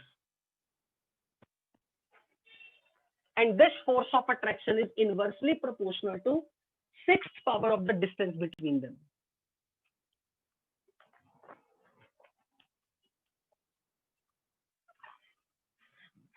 जितनी भी आपको गैसेस लगती ना, जब भी आप कोई हाइड्रोजन गैस को लिक्विफाई करते हो, ऑक्सीजन गैस को लिक्विफाई करते हो, जितने भी नॉन पोलर मॉलिक्यूल आपको लिक्विड या सॉलिड में दिखेंगे, उनमें हमेशा ये force of attraction. Non polar molecule को जब आप लिक्विड या सॉलिड में देखते हो, तो डेफिनेटली उनमें आपस में हमेशा ये लंदन फोर्सेस ही काम करती है. Like bromine liquid, iodine solid, P4 solid, S8 solid, they all have induced dipole attraction among their molecule.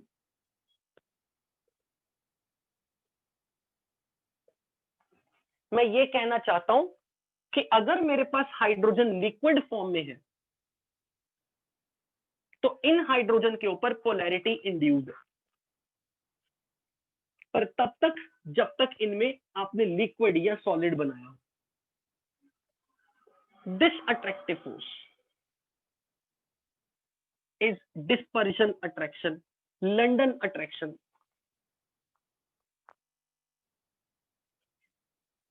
Bromine liquid Br2 non polar है, लेकिन जब लिक्विड फॉर्म में है तो इनके मॉलिक्यूल्स में जो अट्रैक्शन फोर्स है, दिस अट्रैक्शन इज डिस्पर्शन और लंदन अट्रैक्शन. इसी तरह से P4 का मॉलिक्यूल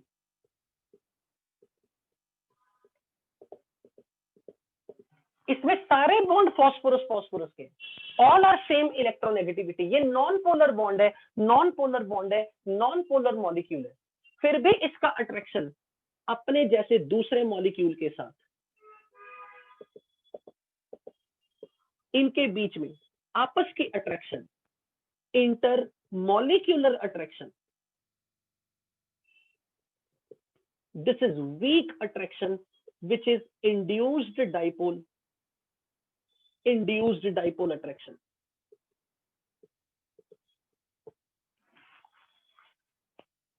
S8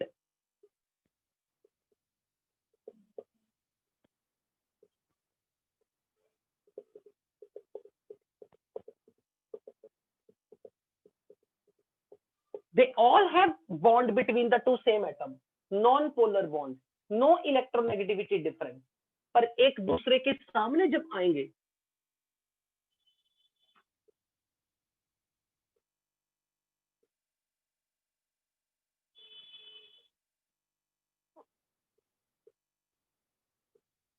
एक दूसरे के सामने जब आएंगे तो एक दूसरे को अट्रैक्ट करेंगे वाया वंडरवॉल फोर्स।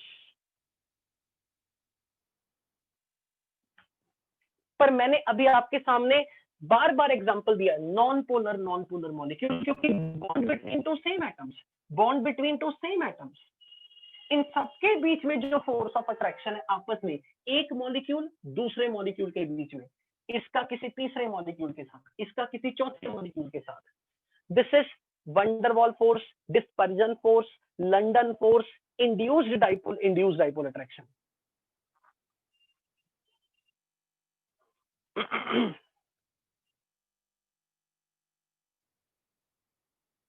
अब हम इसके अंतिम पड़ाव पे हैं, जहां पे हम केमिकल बॉन्डिंग पार्ट 3 को बाय बाय बोलेंगे। Rahul, you can do the exit अगर जाना है, क्योंकि मैं रिस्क नहीं ले सकता, क्योंकि आप सबसे पीछे चल रहे हो। अब आपको इससे रिलेटेड क्वेश्चन क्या आएगा, ध्यान से सुनना। कैन आई इरेज बच्चों, कैन आई इरेज?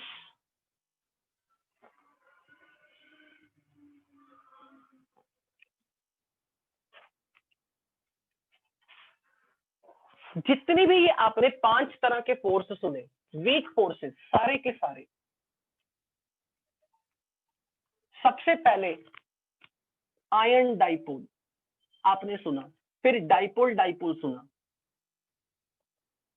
फिर आपने आयन इंड्यूस्ड डाइपोल सुना,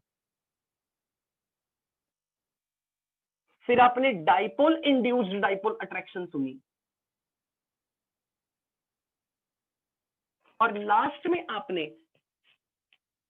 लंडन फोर्स सुना। ये इनका सीक्वेंस था स्ट्रेंथ का। This is strong, less strong, less strong, weak, weakest. ये इसी ऑर्डर में स्ट्रॉन्ग से वीक में है। ये सारे वीक है, ये सारे वीक है, पर इन वीक वालों में ये strong, less strong, weak, weaker, weakest. तो इनकी स्ट्रेंथ का ऑर्डर भी यही है। तो मैं ऐसे लिख रहा हूं, this is strong, this is less strong, this is weak, this is weaker, this is weakest. Overall ये सारे वीक हैं, ये सारी अट्रैक्शंस वीक अट्रैक्शंस है, पर इनमें रिलेटिव स्ट्रेंथ का ऑर्डर यही है।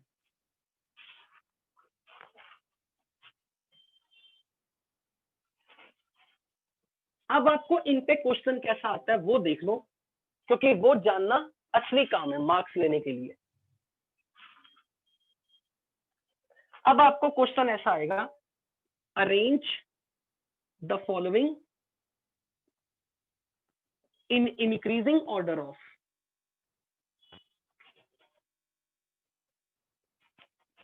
Melting point and boiling point.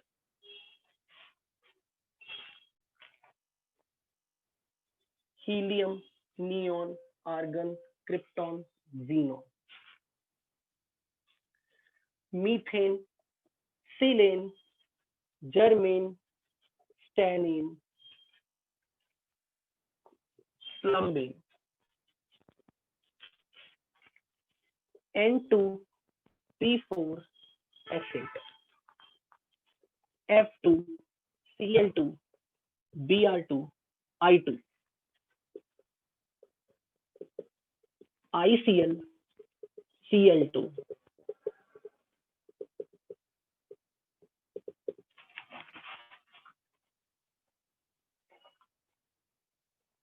F3- H2, D2, T2, H2, helium. ध्यान से समझना बच्चों, and don't underestimate, this is for your JEE main.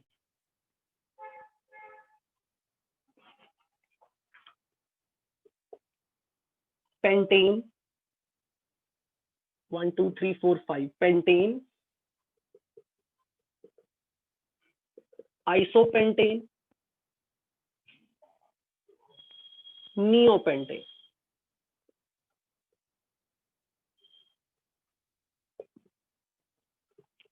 Water H2S, H2SE, H2TE, ammonia, phosphine, arsine, stibine. और ये मान के चलना इन 10 क्वेश्चन में से आपके जेई मेंस में 2022 में जब आप दोगे कुछ ना कुछ आपको गारंटेडली दिखेगा।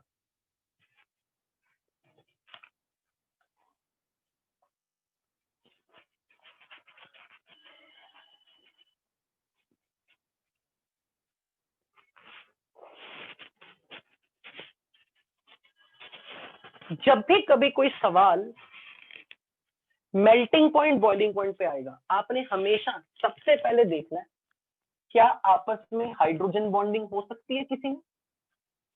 जिसमें हाइड्रोजन बॉन्डिंग होगी वो सबसे आगे, क्योंकि हाइड्रोजन बॉन्ड सबसे स्ट्रॉन्ग बॉन्ड। उसके बाद आपने देखना किसी में वीक फोर्सेस मिल रहे हैं, लाइक वंडरवॉल फोर्स, वो तो सब में होंगे। जिसमें हाइड्रोजन बॉन्डिंग नहीं होगी उसमें वंडरवॉल फोर्स होगा, जिसमें हाइड्रोजन बॉन्डिंग नहीं उसमें वंडरवॉल फोर्स होगा। And van der Waals force depends on surface area, it is directly proportional to molar mass. For example, क्या यहाँ पे कोई हाइड्रोजन बॉन्ड कर सकता है अपने मॉलिक्यूल के साथ? जब भी मैं मेल्टिंग पॉइंट बॉइलिंग पॉइंट की बात करूंगा ना, ध्यान से सुनना, सुनो ध्यान से। हीलियम की हीलियम के साथ, नियॉन की नियॉन के साथ, क्रिप्टॉन की क्रिप्टॉन के साथ। बॉइलिंग पॉइंट मेल्टिंग पॉइंट का मतलब अपने जैसे दूसरे मॉलिक्यूल के साथ कौन सा अट्रैक्टिव फोर्स है। जिसमें वो इंटर मॉलिक्यूलर फोर्स स्ट्रॉन्ग होगा उसका मेल्टिंग पॉइंट बॉइलिंग पॉइंट ज्यादा होगा। तो ये बताओ, हीलियम की हीलियम के साथ कोई हाइड्रोजन बॉन्डिंग हो सकती है?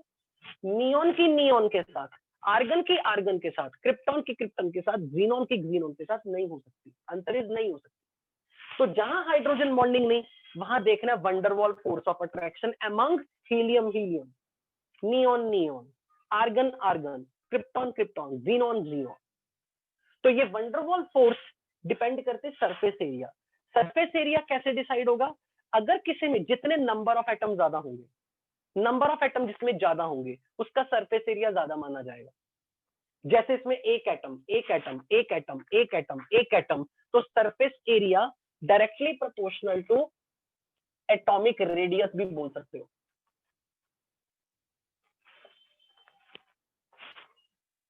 और atomic radius of atom like sphere 4 pi r square, 4 pi r square. तो जिसका रेडियस बड़ा, जिसका एटॉमिक रेडियस बड़ा, उसका सरफेस एरिया ज्यादा, उसका वंडरवॉल फोर्स स्ट्रॉन्ग। तो यहाँ पे down the group atomic radius is increasing. तो किसमें वंडरवॉल फोर्स ऑफ अट्रैक्शन ज्यादा होगी? सबसे ज्यादा वंडरवॉल फोर्स ऑफ अट्रैक्शन किसमें ज्यादा होगी? जीनॉन में या हीलियम में? Down the group atomic radius increases like 4 pi r square, surface area r के प्रोपोर्शनल है।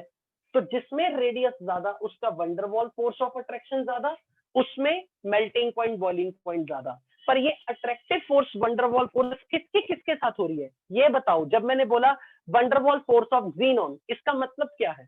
जीनॉन की अट्रैक्शन किसके साथ? जीनॉन की अट्रैक्शन किसके साथ? जीनॉन की दूसरे जीनॉन के एटम के साथ, क्रिप्टॉन की क्रिप्टॉन के साथ। ठीक है, अब यहां देखो, मीथेन, सिलेन, जर्मेन, सैनिन, फ्लम्बेन। पहले ये बताओ, क्या यहाँ हाइड्रोजन कार्बन sp3 कार्बन है, क्या ये हाइड्रोजन बॉन्डिंग कर सकता है? मीथेन का मीथेन के साथ हाइड्रोजन बॉन्डिंग पॉसिबल है? नहीं पॉसिबल। क्यों नहीं पॉसिबल? क्योंकि ये हाइड्रोजन कार्बन से कनेक्टेड है, वो भी sp3 वाला। इसलिए no hydrogen bonding is possible between methane and methane. Hydrogen connected to silicon, hydrogen connected to germanium, hydrogen bonding not possible. तो जहां हाइड्रोजन बॉन्डिंग नॉट पॉसिबल, तो हम क्या करेंगे? तो हम यहां देखेंगे weak forces, van der Waals force. Van der Waals force depends on atomic radius.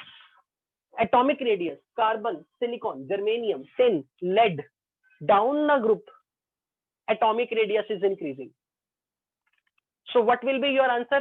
Van der Waals force is increasing, melting point, boiling point increases, right? अब यहाँ देखो N2 में हाइड्रोजन बॉन्डिंग N2 की N2 के साथ, N2 की N2 के साथ, Alok you can leave the class बेटा, N2 की N2 के साथ नहीं पॉसिबल, P4 की P4 के साथ हाइड्रोजन बॉन्डिंग नहीं पॉसिबल, S8 की S8 के साथ नहीं पॉसिबल, तो हाइड्रोजन बॉन्डिंग नहीं पॉसिबल, तो वंडर वॉल फोर्स। अब सरफेस एरिया कैसे देखना, एक तो एटॉमिक रेडियस से, दूसरा नंबर ऑफ एटम से भी देखना। लाइक यहाँ 2 एटम एक मॉलिक्यूल में, यहाँ 4 एटम, मॉलिक्यूल बड़ा हो गया, 8 एटम, मॉलिक्यूल और बड़ा हो गया, तो इसका रेडियस, मॉलिक्यूल का रेडियस, उसकी एटॉमिसिटी से देखना है। मोर number of atoms in the molecule, larger size की मॉलिक्यूल, तो इसमें वंडर वॉल फोर्स ज्यादा, इसका मेल्टिंग पॉइंट, बॉइलिंग पॉइंट इससे ज्यादा होगा, right? F2 Cl2 Br2 I2, क्या कोई किसी के साथ हाइड्रोजन बॉन्डिंग कर सकता है? F2 F2 के साथ, Cl2 Cl2 के साथ नहीं। तो अब wonder Waals force which depends on atomic radius, chlorine, bromine, iodine, so this is melting point, boiling point increases. अब ध्यान से सुनो, प्लीज ध्यान से सुनो, वेरी इंपॉर्टेंटली ध्यान से सुनो। आपको ये पता है फ्लोरीन, क्लोरीन, ब्रोमीन, आयोडीन में वंडर वॉल फोर्स बढ़ गई, अट्रैक्टिव फोर्स बढ़ गई, तो क्या आपने नोटिस किया कभी रूम टेम्परेचर पे ब्रोमीन लिक्विड है और आयोडीन सॉलिड है, जबकि ये गैस है, क्योंकि इनके wonder Waals force is very week. पर जैसे ही रेडियस बढ़ गया, एटॉमिक रेडियस बढ़ गया, या यूं कह लो मॉलिक्यूलर मास बढ़ गया, तो ब्रोमीन के एक मॉलिक्यूल और ब्रोमीन के दूसरे मॉलिक्यूल में wonder Waals force become so strong कि वो लिक्विफाई रूम टेम्परेचर पे ही है। लेकिन अगर यही आयोडीन होता, आयोडीन में वंडर वॉल फोर्स और ज्यादा स्ट्रॉन्ग है, इसलिए आपस में iodine molecules are tightly packed, उन iodine exist as a solid, इसीलिए तो आयोडीन सबलाइन करती है, सीधा सॉलिड से गैस बनती है, ब्रोमीन वेपराइज होती है। सो अगर मैं यहां बात करूं फ्लोरीन, क्लोरीन, ब्रोमीन, आयोडीन में, तो जैसे जैसे एटॉमिक रेडियस बढ़ा, या यूं कह लो मॉलिक्यूलर मास बढ़ गया, तो wonder Waals force among iodine molecule is more than F2।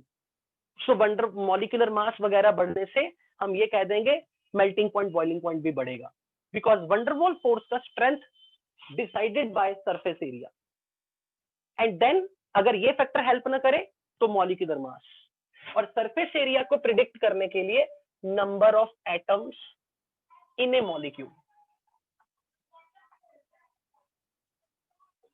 जैसे यहां पे N2 P4 एसिड, वो सेम ग्रुप के नहीं थे, यहां तो सेम ग्रुप के थे, यहां सेम ग्रुप के नहीं थे, तो आप ये कह सकते हो एक मॉलिक्यूल में 2 एटम, एक मॉलिक्यूल में 4 एटम, एक मॉलिक्यूल में 8 एटम, तो ये बड़ा मॉलिक्यूल है साइज में, जिसका बड़ा साइज उसका सरफेस एरिया ज्यादा। अब यहां चेक करके बताओ किसका कोई हाइड्रोजन बॉन्ड कर सकता है ICL के साथ, Cl के साथ हाइड्रोजन बॉन्डिंग नहीं, किसमें वंडर वॉल फोर्स स्ट्रॉन्ग होगी, ICL में या Cl2 में? किसमें वंडर वॉल फोर्स का मैग्नीट्यूड ज्यादा होगा? ऑब्वियसली ICL में, क्योंकि आयोडीन का साइज क्लोरीन से बड़ा है। पर मैं ये नहीं चाहता कि आप इसका आंसर मुझे ऐसे दो आयोडीन का साइज बड़ा है, मैं आपको एक लैंग्वेज सिखाना चाहता हूं जिससे आपको क्लैरिटी होगी। ICL में आयोडीन पे पॉजिटिव चार्ज आएगा, क्लोरीन पे नेगेटिव आएगा, मानते हो? क्योंकि ये पोलर है, ये पोलर है, क्योंकि iodine is less electronegative than chlorine. और आयोडीन और क्लोरीन में आपस में जब अट्रैक्टिव फोर्स होगा, तो इस अट्रैक्शन का नाम क्या होगा? Dipole dipole attraction. लेकिन अगर क्लोरीन क्लोरीन लोगे, ये भी नॉन पोलर है, ये भी नॉन पोलर है, इनमें नकली अट्रैक्शन। क्या नाम है इस अट्रैक्शन का? London force. और आपने स्ट्रेंथ इसका ऑर्डर देखा था, London force is the weakest force than dipole dipole attraction. इसलिए इनको अलग करना मुश्किल है, इसका मेल्टिंग पॉइंट बॉइलिंग पॉइंट ज्यादा होगा एज कंपेयर टू इसका। So this is having more melting point boiling point than this. अब यहां चेक करो, हाइड्रोजन, ड्यूटेरियम, ट्रिटियम, सब में दो दो एटम है, सब में दो दो एटम है। तो अब हम किससे देखेंगे? मोलर मास, जिसका एटॉमिक मास ज्यादा होगा।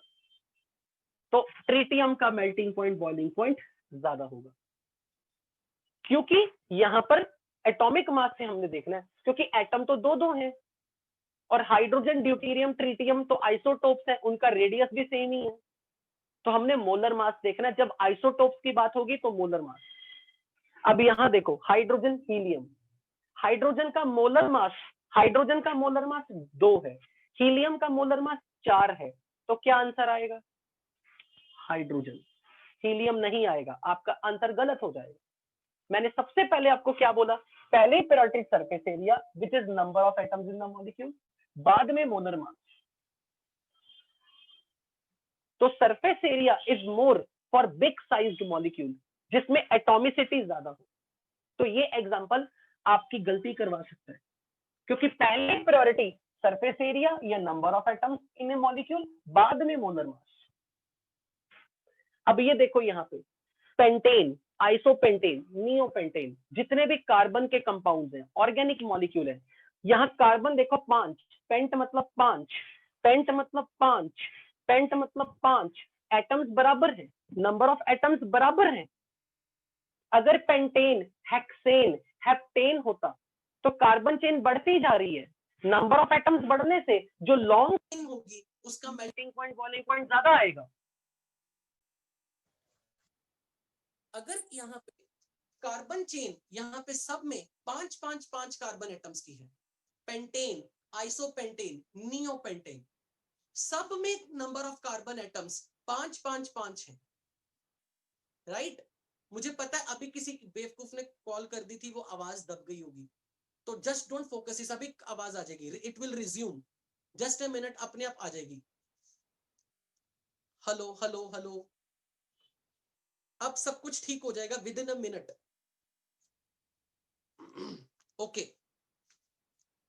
पेंटेन, आइसोपेंटेन, नियोपेंटेन में सब में 5 5 5 कार्बन है, तो एटॉमिसिटी नहीं देखनी, अब देखना किसका फैलाव ज्यादा है, सरफेस एरिया ज्यादा है। ये ओपन चेन, इसमें ब्रांच बन गई, ब्रांच, और इसमें और ब्रांचिंग आ गई, ब्रांचिंग आने से सरफेस एरिया घटता है, with branching surface area decreases, so melting point, boiling point decreases, so more branching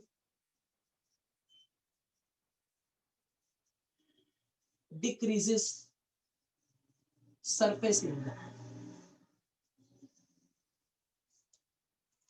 अब यहां चेक करो, सबसे पहले क्या कोई हाइड्रोजन बॉन्ड बना सकता है? क्या कोई हाइड्रोजन बॉन्ड बना सकता है? Water, H2S, H2SE, H2TE, yes, water hydrogen bond बना सकता है। तो सबसे पहले उसका बॉइलिंग पॉइंट आगे, तो वाटर चला गया सबसे आगे। एंड ये क्वेश्चन आपको एग्जाम में जरूर दिखेगा। अब क्या ये वाटर, ये हाइड्रोजन बॉन्ड बना सकते खुद के साथ? क्या ये हाइड्रोजन बॉन्ड बना सकते हैं? नहीं बना सकते। इनमें क्या देखना है? Van der Waals force. वंडरवॉल फोर्स में सरफेस एरिया, सरफेस एरिया के लिए नंबर ऑफ एटम कितने? 3 3 3 3 3 एटम। तो अब मैं क्या देखूं? Molar mass. सल्फर से सिलेनियम, सिलेरियम से टेलुरियम में मोलर मास बढ़ गया, तो वंडरवॉल फोर्स बढ़ जाएंगे। वाटर सबसे आगे। वाटर क्यों सबसे आगे गया? वाटर क्यों सबसे आगे गया? क्योंकि वाटर में हाइड्रोजन बॉन्डिंग हो रही थी, लेकिन सल्फर से सिलेनियम से टेलुरियम में चाहे रेडियस से देख लो, चाहे मोलर मास से देख लो। अगर यही क्वेश्चन ऐसे आ जाता,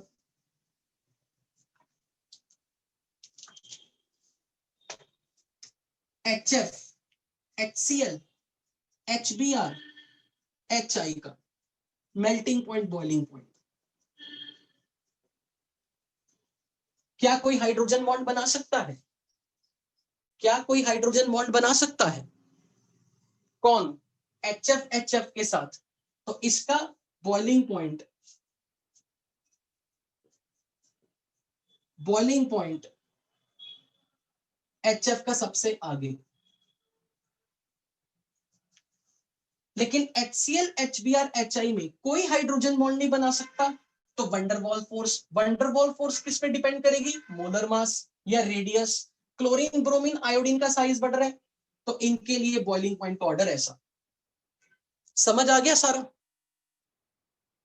तो अब मैं एक लास्ट एग्जांपल जा रहा हूं जो आपको जेई एडवांस में दिखेगा।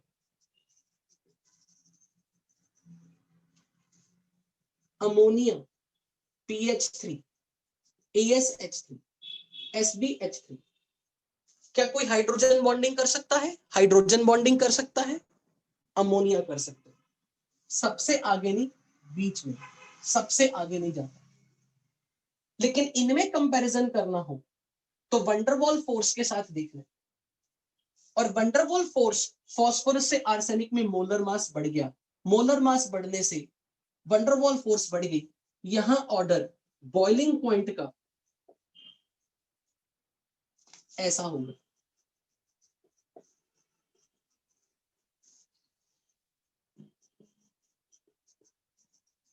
यानी कि अमोनिया का hydrogen bond of ammonia does not dominate over weak over strong van der Waal force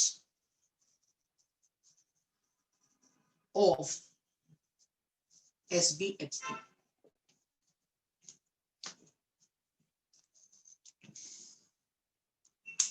देखो वाटर के साथ ये प्रॉब्लम नहीं आई, HF के साथ ये प्रॉब्लम नहीं आई, अमोनिया के साथ ही क्यों प्रॉब्लम आई? आप कुछ आंसर दे सकते हो क्या? चीटिंग नहीं है ये, आपकी या मेरी गलती है, हम कुछ सोच मिस कर रहे हैं। ये प्रॉब्लम HF में नहीं आई, ये प्रॉब्लम वाटर में नहीं आई, अमोनिया में ही क्यों आई?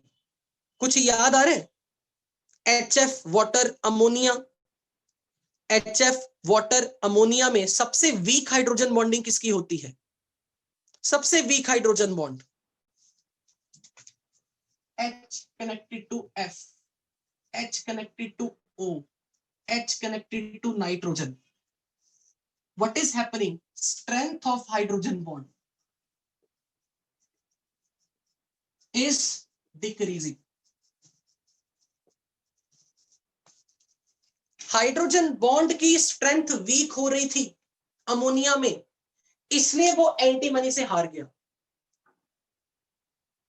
इसलिए यहां का हाइड्रोजन बॉन्ड इसकी वंडरवॉल फोर्स को डोमिनेट नहीं कर पाता। तो ये जितने भी आपने बॉइलिंग पॉइंट के देखे हैं, जितने भी ये ऑर्डर आपने बॉइलिंग पॉइंट के देखे हैं, they all are very much important for your exam. And with this I can say chemical bonding part 3 is finished. From the next class we will start with chemical bonding part 4. तो अब आप पूरी sheet कर सकते हो, और आपकी chemical bonding part 3 के अच्छे अच्छे सवाल मैंने क्लास में पहले से आपको पढ़ा दिए हैं।